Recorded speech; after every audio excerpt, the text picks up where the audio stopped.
Muy buenos días. Le voy a invitar a que tome su lugar.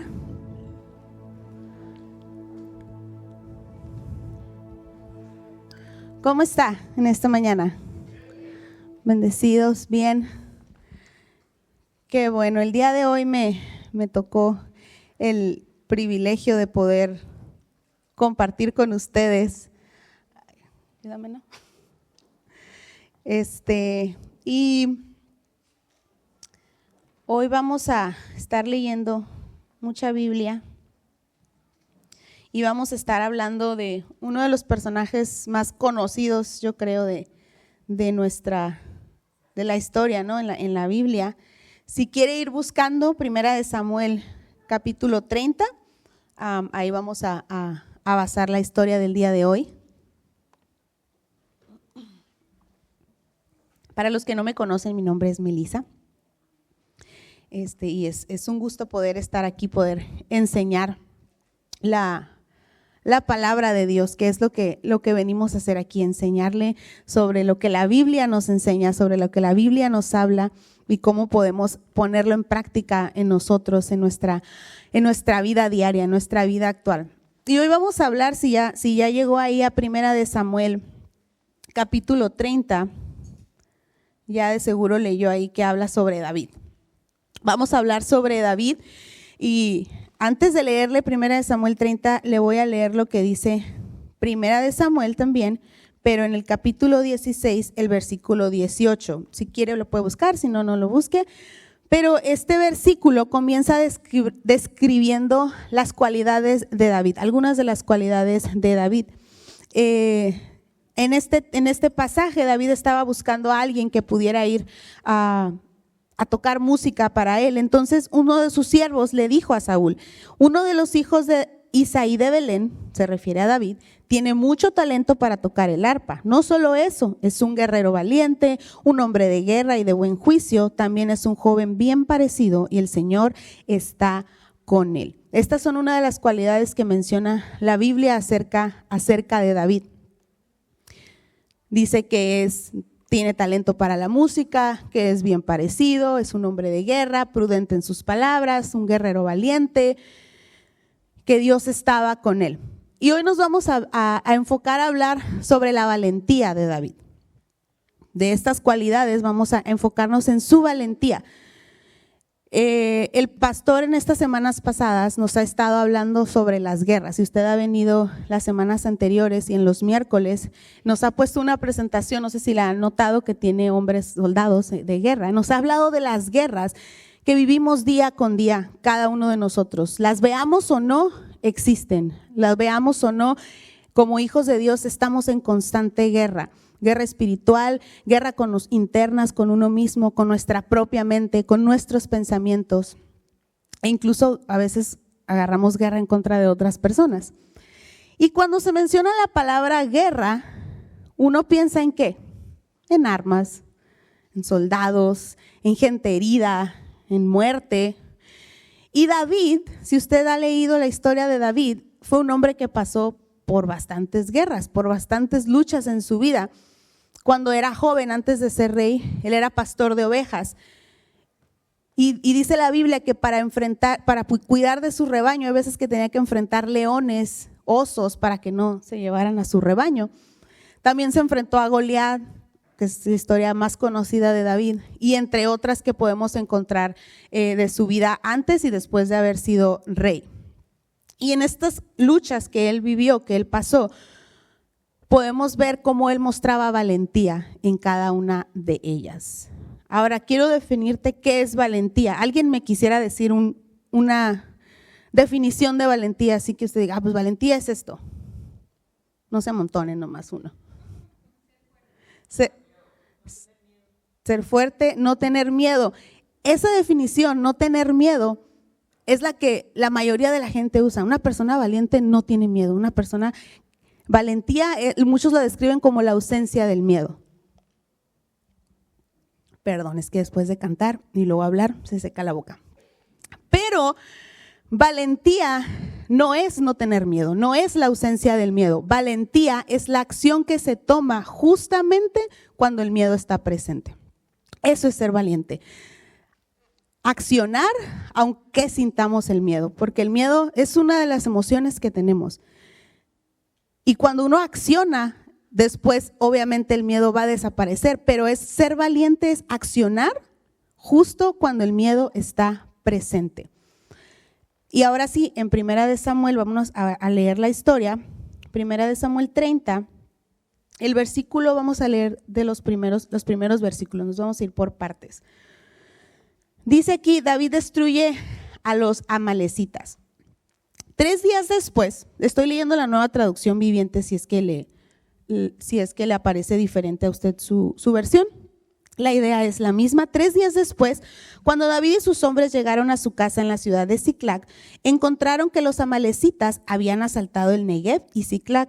Habían destruido a Siclag y la habían quemado hasta reducirla a cenizas.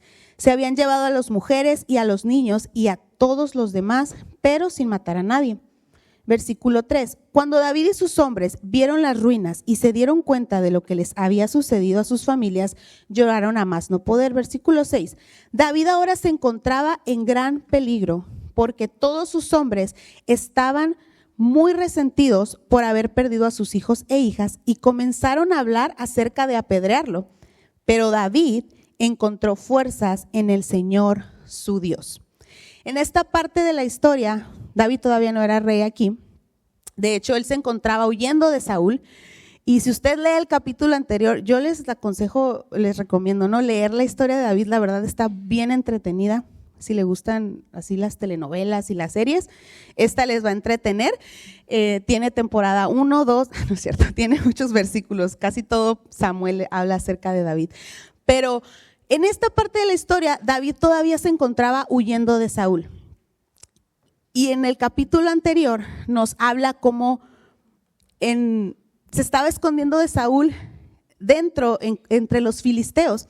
Menciona que le sirvió por un tiempo al rey que estaba ahí con los filisteos, y de hecho estaban listos para salir a pelear junto con ellos, pero los comandantes de los filisteos le dijeron al rey, oye, es que David no es filisteo, David tiene otra idea completamente distinta, y David, ¿qué tal que se vuelve contra nosotros en esta pelea y nos matan?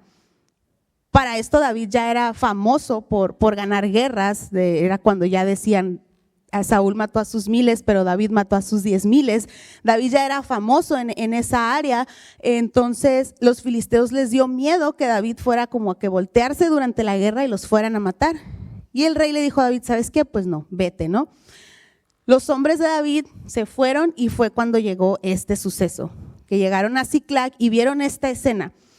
Imagínate, llegaron a su casa después de no sé cuánto tiempo. La Biblia no nos describe cuánto tiempo estuvieron fuera de casa, no nos dice cuánto tenían los amalecitas de haberse llevado todas las cosas y a todas las personas y quemado la ciudad por completo. No menciona cuánto tiempo pasó. Usted póngale un tiempo que quiera, pero pasó un tiempo y llegaron ellos después de esto y ven esa imagen. Y uno cuando le sucede no sé, saliste al trabajo, regresaste y viste que algo pasó en tu casa, pues uno se mortifica, uno se asusta, uno dice, ¿y qué está pasando? ¿Qué sucedió? El enojo que debieron de haber sufrido, y más porque menciona que hablaban entre ellos de, ¿qué onda con David? Nos está dirigiendo, pero nos está dirigiendo mal. Llegamos a nuestra casa y ya no están nuestros hijos, ya no están nuestras hijas, no están nuestras esposas, no están nuestras cosas, nuestros rebaños, se llevaron todo se llevaron. Y hablaron de apedrearlo. A ese grado llegó su frustración, su enojo, su desesperación de apedrearlo. Pero dice luego en el versículo 6, pero David encontró fuerzas en el Señor su Dios. Aún en medio del temor de ser apedreado por los suyos, porque no creo que se hayan ellos juntado en bolita, eran como 600 hombres, se hayan juntado en bolita y que David no supiera, ¿no? Que estaban molestos, que estaban enojados. Yo creo que incluso el mismo David pudiera haber estado sintiendo esa frustración de qué pasó aquí, ¿no? No sabía él ni qué había sucedido.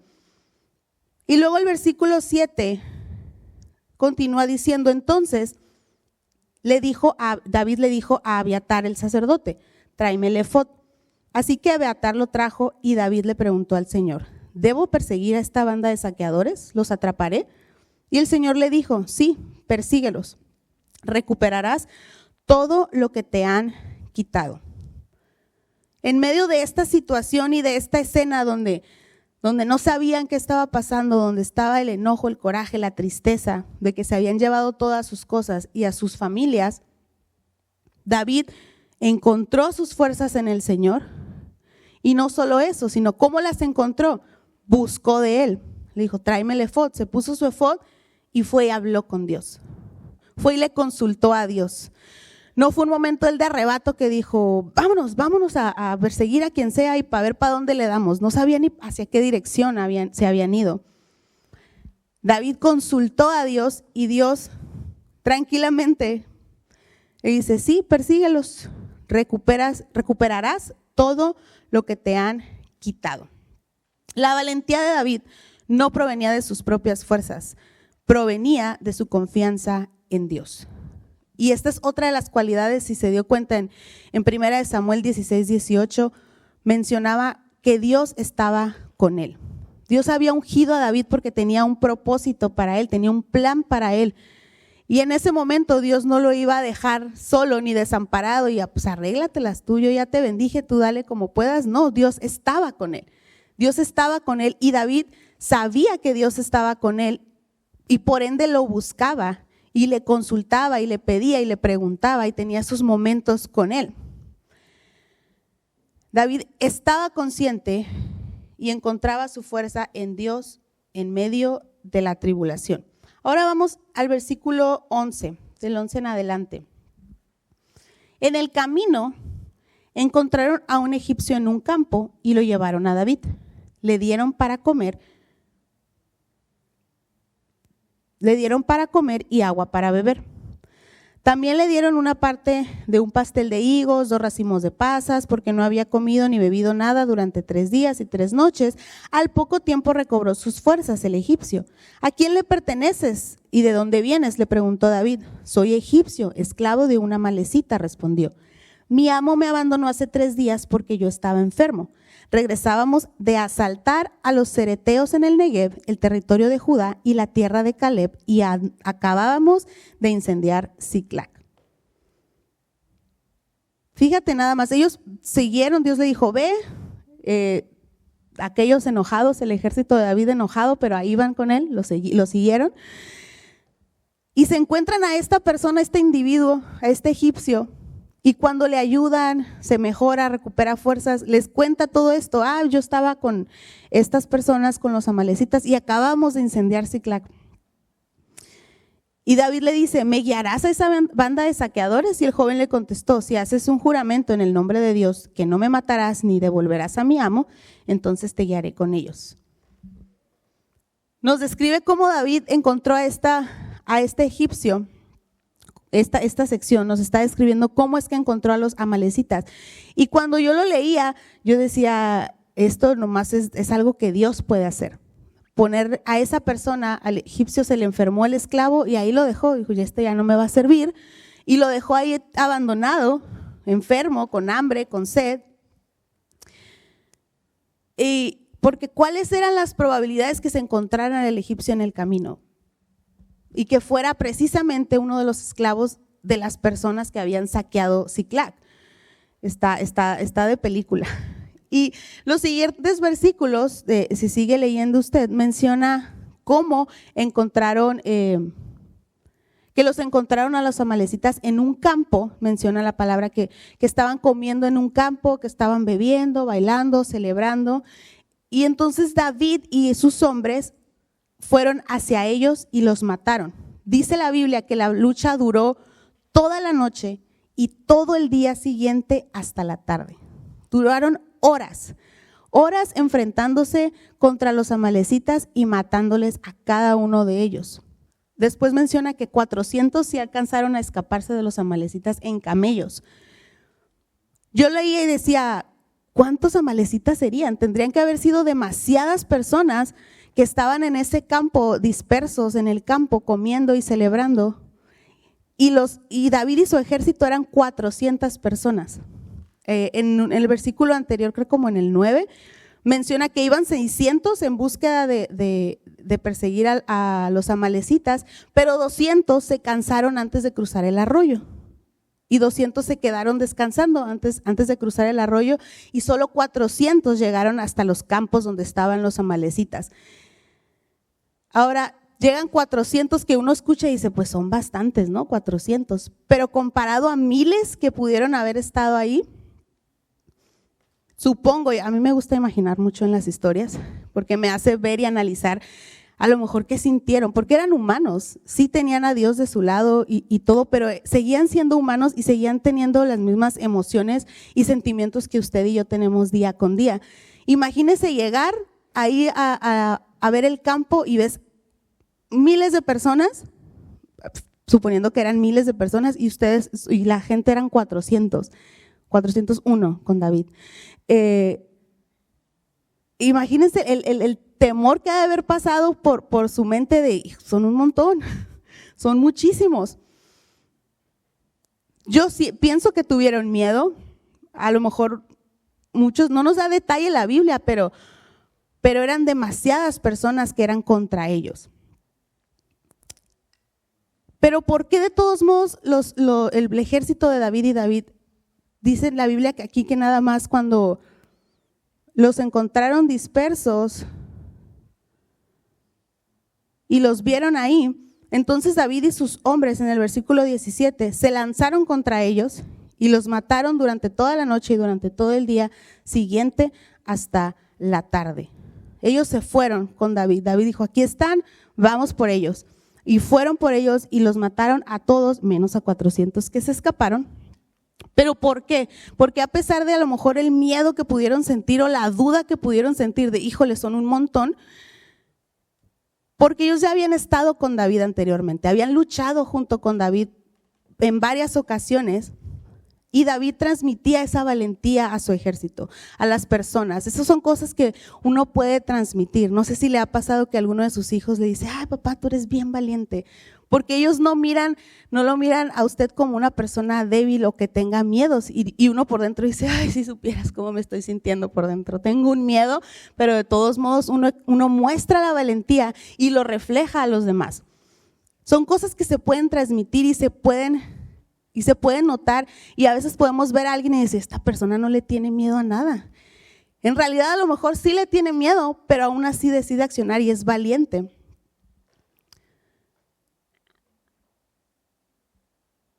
Y a pesar del miedo, a veces uno, cuando decide ser valiente, toma acción y no nos damos por vencidos o por vencidas. Ahora, como hijos de Dios, hay momentos en que cada uno de nosotros, y usted a lo mejor ya está pensando en algo en que dice, a mí sí me da mucho miedo esto, yo le tengo miedo a esto, a mí me da temor esto, o no me animo a hacer esto que sé que tengo que hacer porque no me atrevo por X o Y razón. A muchos de nosotros nos ha pasado que llegamos a sentir miedo. Por ejemplo, algunas personas pueden sentir miedo al rechazo o a las burlas. A veces, como hijos de Dios, estoy hablando ya como hijos de Dios, que tenemos a Jesús en nuestro corazón, que hemos creído en Él, que le hemos aceptado, que buscamos de Él día con día. A muchas personas les atemoriza decir que creen en Dios, en su ámbito normal, en la escuela, en su trabajo, en donde estés. A muchos les da miedo decir o no deciden no decir nada, les da miedo decir que creen en Dios, que buscan a Dios o que incluso asisten a una iglesia por miedo a ser criticados, por miedo a ser juzgados, por miedo a que no te acepten, a ser rechazado. Nos da miedo ser excluidos de algún grupo social y preferimos seguir solo ser un cristiano calladito, en silencio, sin dejarlo saber a los demás. No es que le diga yo, va a llegar usted y, hola, buenas tardes, soy cristiano. No es la idea, pero que en su vida se pueda reflejar ese amor y esa gracia y esa misericordia de Dios, y que si se abre una oportunidad, una puerta de que usted pueda transmitir el mensaje de Jesucristo sin temor ni vergüenza, podamos hacerlo. A muchos nos da miedo, sobre todo a los jóvenes, yo creo.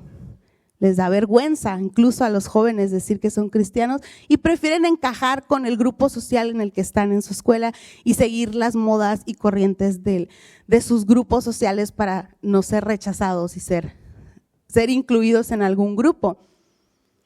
Y fíjese lo que dice Isaías, acompáñame, le dije que íbamos a usar la Biblia.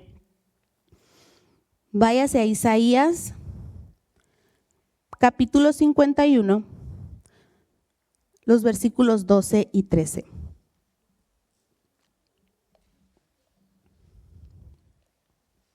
Isaías 51, capítulos 12 y 13.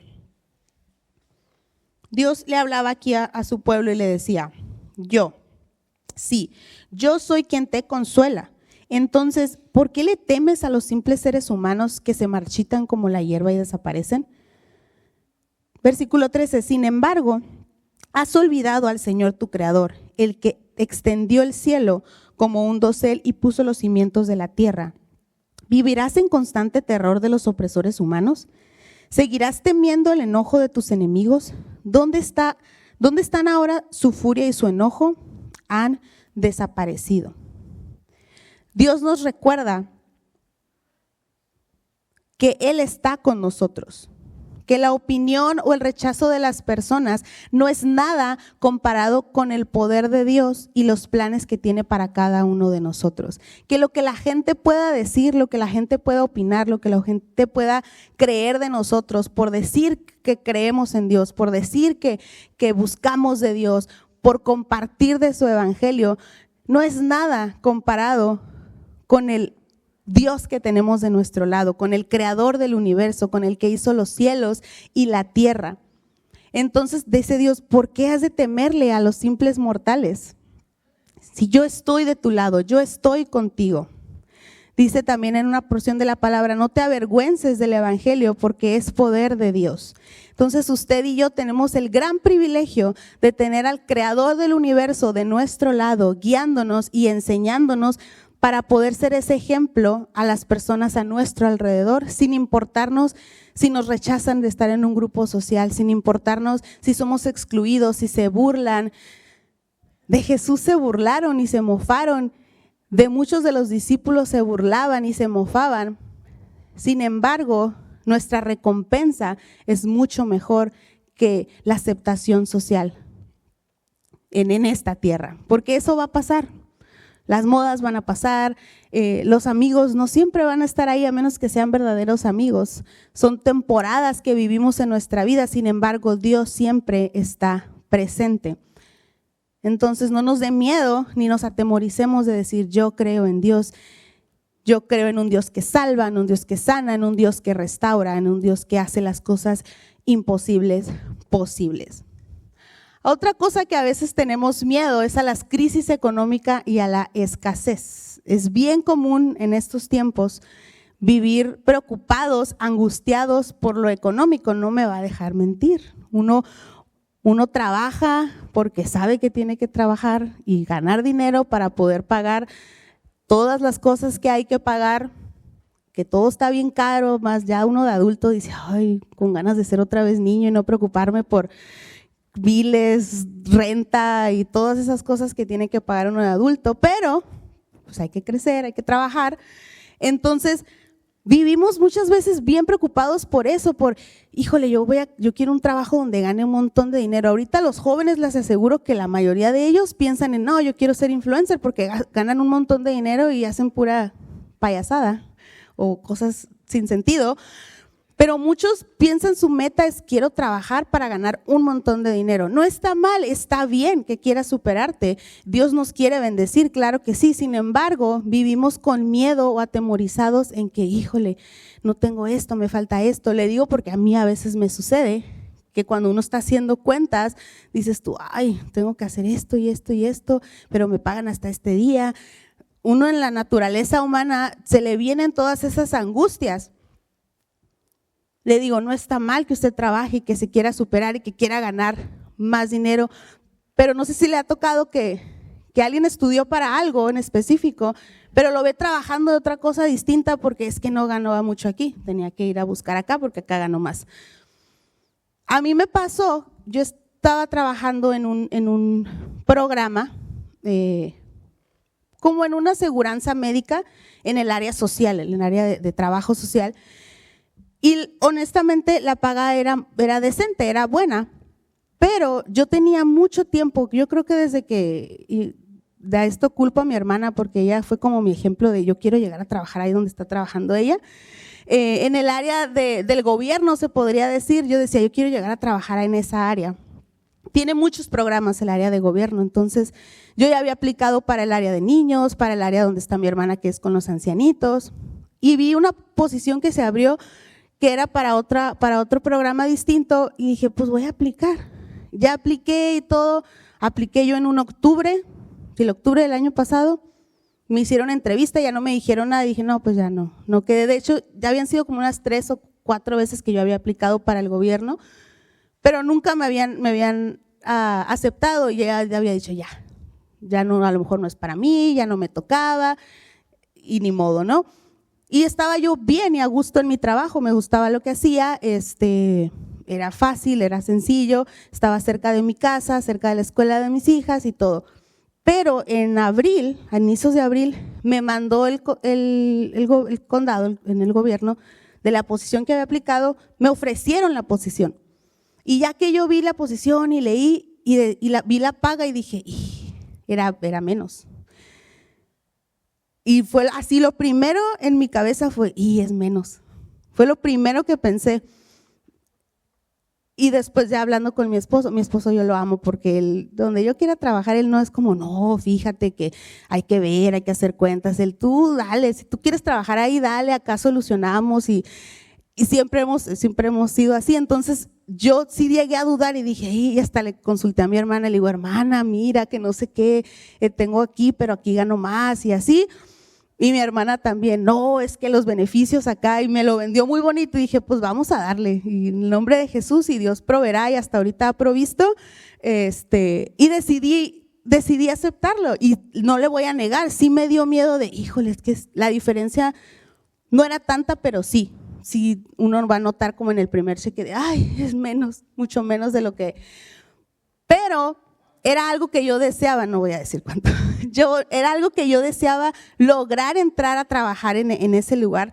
Yo ya me había resignado, pero me llegó así la oportunidad, lo pensé unos días y dije, no, pues ya la tengo aquí ya y la agarré. Entonces me animé y dije, aquí vamos y ya gracias a Dios ya empezamos apenas esta semanita en este nuevo trabajo, y pues Dios proveerá.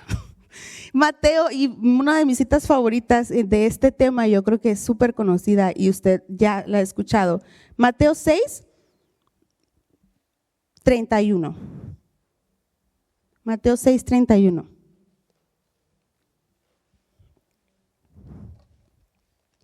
Cada que uno está pasando por, que se preocupa, si usted no lo tenía anotado, póngalo esto en su refrigerador, para cada que esté angustiado de lo económico, lo lea y diga, Dios está conmigo. Así que no se preocupen por todo esto diciendo, ¿qué comeremos? ¿Qué beberemos? ¿Qué ropa nos pondremos? Esas cosas dominan el pensamiento de los incrédulos, pero su Padre Celestial ya conoce todas sus necesidades. Y el versículo 33, busquen el reino de Dios por encima de todo lo demás y lleven una vida justa y Él les dará todo lo que necesiten. Y el 34 dice, así que no se preocupen por el mañana, porque el día de mañana traerá sus propias preocupaciones. Los problemas del día de hoy son suficientes por hoy. Dice que estos pensamientos de estar preocupados y vivir angustiados, ¿qué comeremos? ¿Qué me voy a poner? ¿Qué voy a comprar? ¿Qué carro voy a comprar? ¿Qué voy a hacer con esto? ¿Qué voy a hacer con lo otro? Esos son pensamientos que dominan el pensamiento de los incrédulos, pero nuestro Padre Celestial ya conoce todas nuestras necesidades. Él las conoce, pero no se queda ahí de yo ya conozco tus necesidades, te la voy a dar, sino que nos dice, busca el reino de Dios por encima de todo lo demás y lleven una vida justa. No dice que nomás va a llegar y toma tu necesidad que tienes de este carro, toma tu necesidad que tienes de esto. No, dice busquen el reino de Dios por encima de todo lo demás y lleven una vida justa. entonces y Él les dará todo lo que necesiten. Así que si usted dice, ¿por qué Dios no me está dando lo que necesito? Pregúntese, ¿estoy buscando su reino por encima de todo? ¿Estoy llevando una vida justa? El siguiente miedo que a lo mejor que a veces enfrentamos es miedo a la enfermedad o a la pérdida. Cuando recibimos malas noticias, un mal diagnóstico, nuestra naturaleza nos lleva a sentir miedo por lo que ha de venir, por lo que va a suceder. Nos angustiamos. Y el Salmo 23,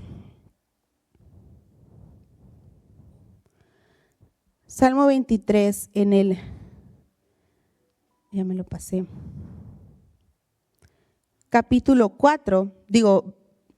23, versículo 4, dice el salmista, David precisamente, aun cuando yo pase por el valle más oscuro, no temeré, porque tú estás a mi lado, tu vara y tu cayado me protegen y me confortan. Confiar en medio de la enfermedad, en medio del dolor, es difícil, en medio de la pérdida es difícil, pero cuando nuestra mirada está puesta en Dios, en Jesús, en su sacrificio, sabemos que Él está a nuestro lado y que no nos abandona. Decía David en este salmo, aun cuando yo pase por el valle más oscuro, no temeré porque tú estás a mi lado. David era consciente de esto. Si usted lee los salmos que él escribió, la mayoría de ellos habla de su confianza en Dios. Habla de su confianza en Dios y que aun aunque pasara por el valle más difícil, por la prueba más difícil, por la enfermedad más difícil, por el dolor más difícil, Dios está con él. Dios no nos deja, Dios no nos abandona, nosotros nos alejamos de Él, nosotros decidimos abandonarle, pero Él siempre está presente. Ya casi se me acaba el tiempo, voy a ir más rápido. Miedo al fracaso o a tomar decisiones importantes. Ahorita que está muy, no quiero decir muy de moda, pero que está muy popular que la gente emprende, que quiere emprender su propio negocio, a veces da miedo lograr hacer eso, escoger qué carrera estudiar, o para los solteros con quién me voy a casar, dónde voy a vivir. Todas estas decisiones importantes se convierten a veces en miedos a tomar las decisiones. Nos atemoriza equivocarnos y defraudar a los demás, y también a veces por la decisión que vayamos a tomar nos da miedo fallarle a Dios en que, híjole, no tomé la decisión correcta. Sin embargo, Josué 1:9, ya escuché que lo dijeron ahí. Mi mandato es, ¿cuál es el mandato? Esfuérzate y sé valiente. Esta versión dice, sé fuerte y valiente, no tengas miedo ni te desanimes, porque el Señor tu Dios está contigo donde quiera que tú vayas. Ahora vaya conmigo a Filipenses, mucho más adelante en el Nuevo Testamento. Filipenses 4, versículos 6 y 7. Dice el apóstol Pablo, no se preocupen por nada, en cambio oren por todo. Díganle a Dios lo que necesitan y denle gracias por todo lo que Él ha hecho. Así experimentarán la paz de Dios que supera todo lo que podemos entender. La paz de Dios cuidará su corazón y su mente mientras vivan en Cristo Jesús. Cuando estamos en esta transición de tomar una decisión difícil, nos manda la Biblia, sé fuerte y valiente, yo estoy contigo, y también no te preocupes por nada, ora por todo. Orar pidiendo de su sabiduría, de la sabiduría de Dios, y encomendar nuestra confianza en Dios nos va a revelar el camino que debemos seguir. Pero orando, pidiendo de su sabiduría, no la nuestra, no nuestra sabiduría ni nuestra inteligencia, sino encomendar nuestra vida y nuestra confianza en Dios, eso nos va a revelar el camino que debemos de seguir. Por último, uno de los miedos que a veces vivimos es el miedo al silencio de Dios. A mí me ha pasado, y yo creo que a muchos nos ha pasado, cuando estamos pasando por un desierto, por un proceso, por una situación, le estás orando a Dios por algo y Dios no te responde, a veces uno dice, ¿por qué no me responde? ¿Qué está pasando? ¿Por qué Dios no me está contestando? ¿Por qué Dios no me está diciendo nada? Tengo 1 año esperando su respuesta, tengo 2 años esperando su respuesta y no veo nada. ¿Acaso Dios ya no me escucha? Fíjese lo que escribió David en el Salmo 13. El Salmo 13 dice, son 6 versículos nada más, se lo voy a leer rapidito. Oh Señor, ¿hasta cuándo te olvidarás de mí? ¿Será para siempre? ¿Hasta cuándo mirarás hacia otro lado? ¿Hasta cuándo tendré que luchar con angustia en mi alma, con tristeza en mi corazón día tras día? ¿Hasta cuándo mi enemigo seguirá dominándome? Vuélvete hacia mí y contéstame, oh Señor mi Dios, devuélvele el brillo a mis ojos o moriré. No permitas que mis enemigos se regodeen diciendo, lo hemos derrotado. No dejes que se regodeen en mi caída. Versículo 5, pero yo confío en tu amor inagotable. Me alegraré porque me has rescatado. Cantaré al Señor porque Él es bueno. David estaba pasando por un silencio de Dios. Dios no le estaba contestando y David decía, no dejes que mis enemigos digan, ya lo derrotamos. No dejes que sigan hablando. ¿Hasta cuándo, oh Señor? ¿Hasta cuándo? Vuélvete hacia mí. ¿Cuándo duraré con más tristeza, con dolor, en angustia? ¿Hasta cuándo, Señor? Pero termina diciendo, pero yo confío en tu amor inagotable. Me alegraré porque me has rescatado. David muestra valentía en este salmo al decir, aunque no te escuche hoy, elijo recordar que has sido bueno y sigues siendo bueno conmigo. Por eso confío y espero en tu amor. Le voy a pedir a los muchachos si van pasando. Por eso decido, porque he visto tu bondad, porque he visto que me has rescatado, porque he visto que me has salvado de mis enemigos, yo decido recordar eso y confiar en tu amor y en tu fidelidad y me alegraré, todavía dice. Que a veces nosotros nos sucede que estamos sin recibir respuesta de Dios y dices, Padre, pero ¿por qué no me contestas? ¿Por qué no me respondes? ¿Por qué no has hecho esto que yo quería? ¿Por qué? ¿Por qué? Y así como David, ¿no? Diciéndole y preguntándole. La diferencia de David es que él no se quedó en el por qué, Señor, hasta cuándo, sino que dijo, pero yo decido confiar en tu amor inagotable. Yo decido confiar en tu amor inagotable. En cada uno de estos ejemplos que vimos, tú y yo podemos mostrar valentía que proviene de Dios. El confiar y creer en sus promesas. ¿Cómo? Buscando su rostro cada día, alimentándonos de su palabra. No hay otra manera en que podamos conocer a Dios más que buscarle a Él y leer su palabra. Vamos a leer rápidamente Salmo 100. Salmo 105, perdón.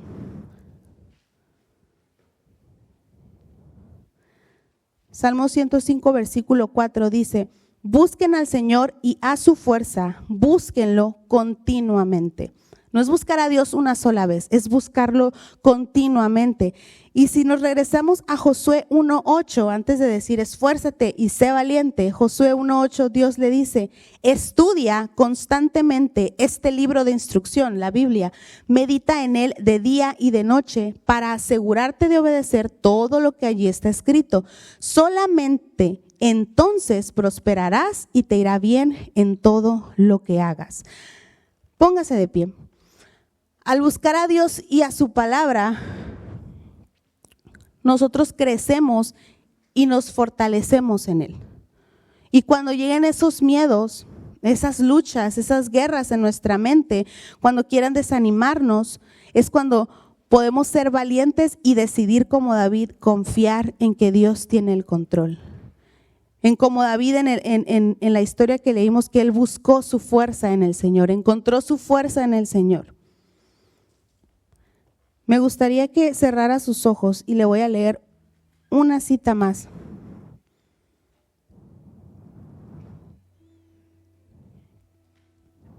Le voy a leer Jeremías 17, del 7 al 8.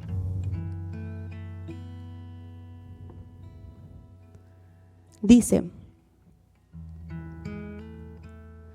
Dice Dios en esta palabra: pero benditos son los que confían en el Señor y han hecho que el Señor sea su esperanza y confianza.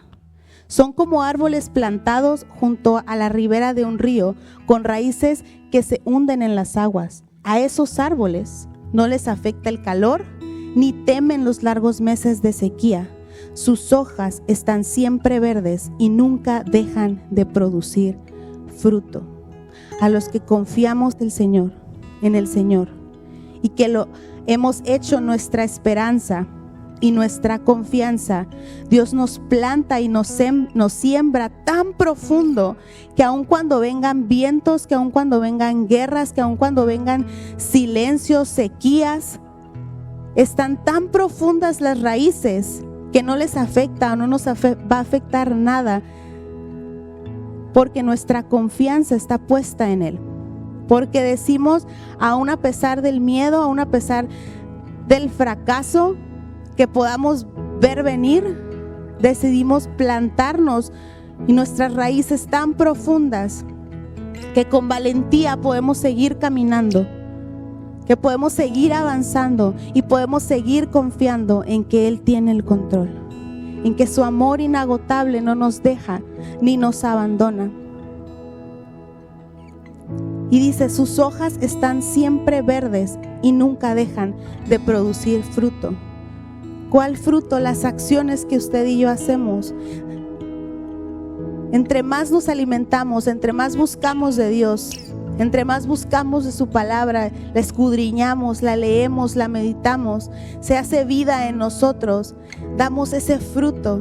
Y cuando lleguen estas guerras, estas luchas, estos desánimos, podremos estar preparados con la palabra para decir, aunque esté pasando por esto, aunque ande en valle de sombra de muerte, no temerá mi corazón, porque tú, Dios, estás conmigo.